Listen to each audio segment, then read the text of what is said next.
बिस्मिल्लाहिर्रहमानिर्रहीम अस्सलामुअलैकुम वरहमतुल्लाहि वबरकातुहू। मैं आप तमाम ही अहबाब को खुशामदीद कहता हूँ अपने यूट्यूब चैनल हाशमी इंस्टीट्यूट में। आज का जो मेरा लेक्चर है वो इस्लामिक बैंकिंग एंड फाइनेंस से रिलेटेड है। बहुत इंपॉर्टेंट टॉपिक है। एक हमारे सब्सक्राइबर हैं जिन्होंने ये मेंशन किया कमेंट के अंदर, कमेंट सेक्शन में, कि टर्मिनेशन ऑफ मुदारबा का टॉपिक भी आप समझाइए। तो आज उन्हीं की पुरजोर फरमाइश पर जो है वो आज जो टॉपिक मैं लाया हूँ वो है टर्मिनेशन ऑफ मुदारबा। हमने इससे पहले इस्लामिक बैंकिंग के अंदर मुदारबा के कॉन्सेप्ट को पढ़ा कि ये एक पार्टनरशिप कॉन्ट्रैक्ट होता है जिसके अंदर एक वर्किंग पार्टनर होता है और एक इन्वेस्टर होता है यानी रब्बुल माल। इन दोनों को मिलाकर जो पार्टनरशिप बनती है वो मुदारबा पार्टनरशिप कहलाती है। ये दो पार्टनरशिप बनने का हमने समझा, इसकी डेफिनेशन को समझा, ये लेक्चर मौजूद है मेरा। आज जो हम टॉपिक समझेंगे वो है टर्मिनेशन ऑफ मुदारबा, कि अगर मुदारबा पार्टनरशिप को खत्म किया जाए तो वो किस तरह से हो सकती है या वो किस तरह से होती है टर्मिनेशन ऑफ मुदारबा। तो आज उसकी कुछ पॉइंट्स हैं वो समझेंगे। सबसे पहला जो पॉइंट टर्मिनेशन ऑफ मुदारबा का है वो है एनी टाइम। पहला पॉइंट देखिए क्या लिखा हुआ है कि अगर मुदारबा पार्टनरशिप होगी तो वो any time bye either of the two parties by giving notice.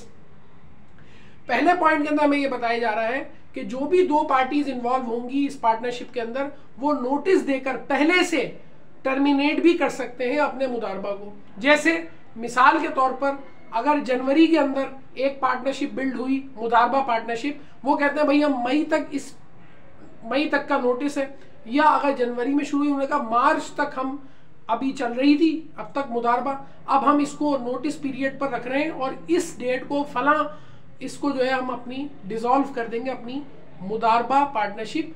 ये दोनों पार्टीज म्यूचुअली अगर एग्री करती हैं तो वो अपनी पार्टनरशिप को, मुदारबा को जो है वो खत्म कर सकती हैं पार्टनरशिप को। तो ये म्यूचुअल अंडरस्टैंडिंग से वो खत्म कर सकते हैं। पहले पॉइंट में ये बताया जा रहा है। और एनी टाइम 10 साल हो जाए पार्टनरशिप को, 15 साल हो जाए, 5 साल हो जाए, फिर वो जब चाहे खत्म करना चाहे तो खत्म भी कर सकते हैं, लेकिन नोटिस उनको देना पड़ेगा पहले से।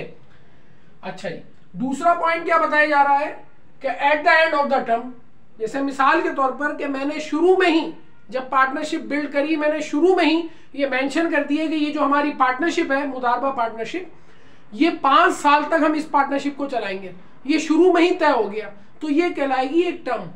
या अक्सर क्या होता है, बहुत सारी पार्टनरशिप होती है प्रोजेक्ट वाइज। जैसे एक प्रोजेक्ट है वो हमने परफॉर्म करवाना है, उसी मकसद के लिए मुदारबा पार्टनरशिप हुई है। मिसाल के तौर पर, जैसे मिसाल के तौर पर एक टास्क दिया जाएगा कि आपने जो है वो मिसाल के तौर पर इतनी प्रोडक्शन करनी है, 1000 यूनिट्स आपने बनाने हैं, उसके बाद ये आपकी जो है वो ये टर्म्स आएंगे कि भाई इसके बाद मुदारबा पार्टनरशिप खत्म हो जाएगी। जैसे ही वो अपनी 1000 बना लेंगे तो वो टर्म यानी पूरी हो गई, ज़ाहिर है जितनी उनको टारगेट दिया गया था उसके बाद वो खत्म हो जाएगी। तो दूसरे पॉइंट के अंदर क्या बताया जा रहा है कि at the end of the term, यानी जो भी टर्म डिसाइड हुई होगी, चाहे वो प्रोडक्शन वाइज हो चाहे वो टाइम वाइज हो, कि 5 साल बाद हम अपनी पार्टनरशिप को डिसॉल्व कर देंगे, तो पहले से इस चीज को अगर महसूस किया जाता है तो वो अपनी टर्म को पूरा कर वो पार्टनरशिप ऑटोमेटिकली खत्म हो जाएगी। तीसरा जो है वो पॉइंट हमें क्या बताया जा रहा है, मुदारिब can not purchase new goods and sell the existing good before termination. बहुत ही इंपॉर्टेंट पॉइंट। देखिए ये आपको पता है मुदारबा पार्टनरशिप 2 लोगों पे जो है वो इन्वॉल्व होते हैं इसके अंदर। जैसे मिसाल के तौर पर रब्बुल माल और इन्वेस्टर, यानी रब्बुल माल जो इन्वेस्टर होता है और आपका वर्किंग पार्टनर यानी मुदारिब। मुदारिब जो होता है वो वर्किंग पार्टनर होता है, उसकी वैसे कोई इन्वेस्टमेंट नहीं हुई होती, लेकिन वो टर्मिनेशन से पहले क्या करेगा, टर्मिनेशन से पहले वो जो भी गुड्स उसकी बुक्स के अंदर मौजूद है उनको सबसे पहले क्या करेगा, सेल आउट कर देगा, बेच देगा, और न्यू प्रोडक्शन परचेज नहीं करेगा या न्यू प्रोडक्शन का ऑर्डर नहीं लेगा या परचेज रॉ मटेरियल वगैरह जो भी सिनेरियो है वो नहीं करेगा। जैसे टेक्सटाइल इंडस्ट्री अगर उसको जरूरत है जो है वो धागे की, तो वो धागा परचेज और नहीं करेगा, और जो उसके पास फिनिश गुड्स है वो आगे वो डिलीवर करेंगे, ताकि वो क्या करेगा, अपनी इन्वेंट्री को बिल्कुल जीरो पे ले आएगा, ना उसमें कोई आने वाली कोई प्रोडक्ट होगी ना जाने वाली।